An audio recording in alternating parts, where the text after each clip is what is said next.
शुरू करते हैं। स्वागत है इस खास विश्लेषण में। आज हम इतिहास के पन्नों से एक ऐसी कहानी लेकर आए हैं जो किसी ब्लॉकबस्टर सिनेमा से कम नहीं है, लेकिन ये पूरी तरह से सच है। आज हम बात करेंगे अदम्य साहस की, एक अटूट जुनून की और एक ऐसे युवा की जिसने अपना सब कुछ एक ही लक्ष्य के लिए न्यौछावर कर दिया। इस सफर में हम शहीद आजम भगत सिंह के शुरुआती जीवन, लाहौर के नेशनल कॉलेज के उन खास दिनों और उनके क्रांतिकारी सफर की शुरुआत को गहराई से समझेंगे। तो चलिए बिना किसी देरी के इस प्रेरणादायक सफर पर निकलते हैं। स्क्रीन पर लिखिए लाइन देखिए। कुछ लोग इतिहास पढ़ते हैं, कुछ लोग इतिहास बनाते हैं। लेकिन जरा सोचिए, कुछ लोग ऐसे भी होते हैं जो अपनी पूरी जवानी, अपनी खुशियां, यहां तक कि अपना पूरा जीवन बस अपने देश के नाम कर देते हैं। ये कोई मामूली सी बात नहीं है, ये उस महान क्रांतिकारी के जीवन का असली सार है, जिसकी आंखों में हर पल बस एक आजाद भारत का सपना था। एक ऐसा नौजवान जिसने गुलामी की जंजीरों को तोड़ने के लिए अपनी कलम और बंदूक दोनों का इस्तेमाल किया। तो आइए इस सफर के पहले अध्याय से शुरू करते हैं, द स्पार्क इन लाहौर, यानी क्रांति की शुरुआत। अब एक इंसान को उसका माहौल कैसे ढालता है, इसका सबसे शानदार उदाहरण है लाहौर का नेशनल कॉलेज। महान देशभक्त लाला लाजपत राय जी ने इस संस्थान को शुरू किया था, और सच कहूं तो यह सिर्फ किताबें पढ़ने की कोई आम जगह नहीं थी। यह क्रांतिकारियों का एक धड़कता हुआ हब बन चुका था, जहां दिन रात क्रांति की योजनाएं बनती थीं। और इसी ऐतिहासिक प्रांगण में भगत सिंह की मुलाकात हुई सुखदेव, भगवती चरण और कई अन्य ऐसे युवाओं से जिनके दिलों में आजादी की वही आग जल रही थी। यहीं से विचारों का वो सिलसिला शुरू हुआ जिसने आगे चलकर पूरे इतिहास की दिशा ही बदल कर रख दी। आगे बढ़ते हैं अध्याय 2 की तरफ, नेशन अबव फैमिली, यानी परिवार से बढ़कर देश।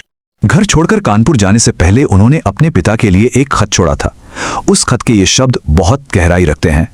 मेरा जीवन देश की आजादी के सबसे महान उद्देश्य के लिए समर्पित है, इसलिए अब कोई आराम या सांसारिक इच्छा मुझे आकर्षित नहीं कर सकती। इस एक छोटे से खत में असीम स्पष्टता और एक बहुत भारी त्याग छिपा है। यह दुनिया के लिए एक सीधा ऐलान था कि अब उन्होंने जो रास्ता चुन लिया है, वहां से पीछे मुड़ने का कोई सवाल ही नहीं उठता। कानपुर पहुंचते ही उनके जिंदगी ने एक नई दिशा ली।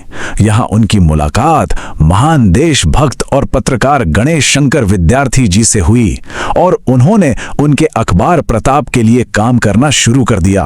ये अखबार उस समय राष्ट्रवादी विचारों का एक बहुत बड़ा केंद्र था। यही काम करते हुए उन्होंने क्रांति का पहला प्रैक्टिकल सबक सीखा, जैसे कि ब्रिटिश सरकार की नजरों से बचने के लिए नाम कैसे बदले जाते हैं। यहीं से उनका संपर्क हिंदुस्तान रिपब्लिकन संगठन के क्रांतिकारियों से हुआ और खुले तौर पर इन गतिविधियों में उनकी भागीदारी शुरू हो गई। अब यहाँ एक बहुत ही दिलचस्प टकराव देखने को मिलता है। हिंदुस्तान रिपब्लिकन संगठन को लेकर दो बिल्कुल अलग नजरिया थे। एक तरफ ब्रिटिश सरकार थी जो इन लोगों को सीधे तौर पर आतंकवादी बुलाती थी, और दूसरी तरफ इन युवा क्रांतिकारियों का अपना नजरिया था। उनका साफ मानना था कि इस दमनकारी शासन को केवल सशस्त्र संघर्ष और हिंसक विरोध के जरिए ही उखाड़ फेंका जा सकता है। इसी सोच के तहत ब्रिटिश संस्थाओं का विरोध किया जाता और जरूरत पड़ने पर क्रांति के लिए सरकारी खजानों को भी लूटा जाता। यह साफ दिखाता है कि कैसे एक ही काम को दो बिल्कुल अलग अलग चश्मों से देखा जा रहा था। इसी के साथ हम आते हैं तीसरे अध्याय पर, रेजिस्टेंस एंड अरेस्ट, यानी प्रतिरोध और गिरफ्तारी। घटनाक्रम अब बहुत तेजी से आगे बढ़ रहा था। कानपुर में काम, फिर लाहौर के दशहरा समारोह में क्रांति का संदेश फैलाने के लिए पर्चे बांटना। इसी बीच लाहौर में एक बम विस्फोट होता है जिसे दशहरा बम कांड कहा गया, और इसमें शामिल होने के शक में भगत सिंह को गिरफ्तार कर लिया गया। इसके बाद जो हुआ वो सच में उनके संकल्प की सबसे बड़ी परीक्षा थी। ब्रिटिश पुलिस ने जेल में उन्हें बुरी तरह प्रताड़ित किया। वो उनके बाकी साथियों के नाम उगलवाना चाहते थे, लेकिन लगातार 5 हफ्तों की भयंकर यातनाओं के बावजूद उन्होंने अपने साथियों के बारे में एक लफ्ज तक नहीं कहा। वो एक चट्टान की तरह अड़िग रहे। अब इस बात पर गौर कीजिएगा, यह नंबर सच में हैरान करने वाला है। 60,000 रुपए। जी हां, गिरफ्तारी के करीब 5 हफ्ते बाद उनकी रिहाई के लिए इतनी बड़ी जमानत राशि तय की गई। जरा सोचिए, उस जमाने में 60,000 रुपए एक खगोलीय रकम हुआ करती थी। यह अकेला आंकड़ा चीख चीख कर बता रहा है कि ब्रिटिश सरकार उस युवा से किस कदर खौफ खाती थी और उसे अपने लिए कितना बड़ा खतरा मानती थी। चलिए अब चलते हैं हमारे चौथे अध्याय की ओर, द विलेज रिबेलियन। रिहाई के बाद उन्हें वापस अपने गांव लौटना पड़ा क्योंकि उनकी दादी की तबीयत बहुत खराब थी। परिवार ने भी भरोसा दिलाया था कि अब शादी का दबाव नहीं डालेंगे, लेकिन गांव पहुंचकर भी उनका मिशन कभी नहीं रुका। यहां से गुप्त अभियानों के 3 बड़े चरण शुरू हुए। पहला, कीर्ति किसान पार्टी के साथ जुड़ना और उनकी पत्रिका के लिए लेख लिखना, जिसने पंजाब में क्रांति की आग को और भड़काया। दूसरा और तीसरा कदम तो और भी साहसिक था। उस वक्त सिख जाट समूह ने ब्रिटिश शासन के खिलाफ विद्रोह किया था। इलाके के जिला कलेक्टर दिलबाग सिंह ने सख्त आदेश दिया था कि कोई भी गांव वाला इन विद्रोहियों को दाना पानी नहीं देगा। लेकिन इन सब के बावजूद रात के अंधेरे में सरकारी आदेशों की परवाह किए बिना उन्होंने चुपके से उन विद्रोहियों तक अनाज और पानी पहुंचाना शुरू कर दिया। जब जिला कलेक्टर दिलबाग सिंह को इस बगावत का पता चला तो झल्लाहट में उसके मुंह से निकला, भगत सिंह बच्चा हो सकता है लेकिन उसका दिमाग बिल्कुल बच्चों जैसा नहीं है। एक दुश्मन के मुंह से निकला ये शायद सबसे बड़ा प्रमाण था। इस बात का पता चलते ही ब्रिटिश सरकार को तुरंत खबर की गई और गिरफ्तारी का एक नया वारंट निकल गया, जिसके चलते उन्हें मजबूरन वापस लाहौर भागना पड़ा। और अब हम पहुंचते हैं इस सफर के 5वें और आखिरी अहम पड़ाव पर, यूनाइटिंग द यूथ, यानी युवाओं की एकजुटता। लाहौर लौटकर संगठन को मजबूत करने का सबसे तेज चरण शुरू हुआ। साथियों के साथ मिलकर नौजवान भारत सभा बनाई गई।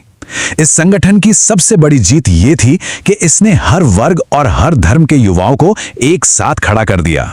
राजनीतिक जागरूकता के लिए उर्दू, पंजाबी और अंग्रेजी में गुप्त पर्चे बांटे गए, जो कि उस समय एक बहुत बड़ा अपराध था। और सबसे खास बात, 1927 के काकोरी मामले के नायकों की याद में शहीद दिवस मनाया गया। ये कोई आम श्रद्धांजलि नहीं थी दोस्तों, ये ब्रिटिश साम्राज्य को आने वाले एक बहुत बड़े तूफान की खुली चेतावनी थी। फिर आया सितंबर 1928, दिल्ली का समय। ये वो पल था जब 2 दिग्गज आपस में मिले। भगत सिंह की मुलाकात हुई महान क्रांतिकारी चंद्रशेखर आजाद से। दोनों का लक्ष्य बिल्कुल एक था, भारत की पूर्ण आजादी। इस ऐतिहासिक मुलाकात का नतीजा था हिंदुस्तान समाजवादी प्रजातंत्र संघ का गठन। इसके बाद तो क्रांति की ये आग पहले से कई ज्यादा तेज हो गई और पूरे देश में फैल गई।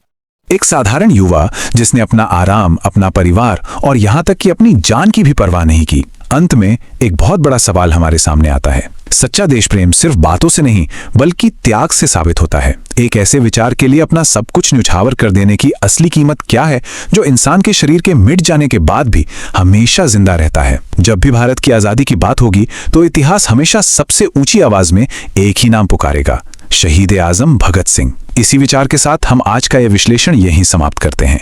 हमारे साथ इस सफर में जुड़ने के लिए बहुत बहुत धन्यवाद।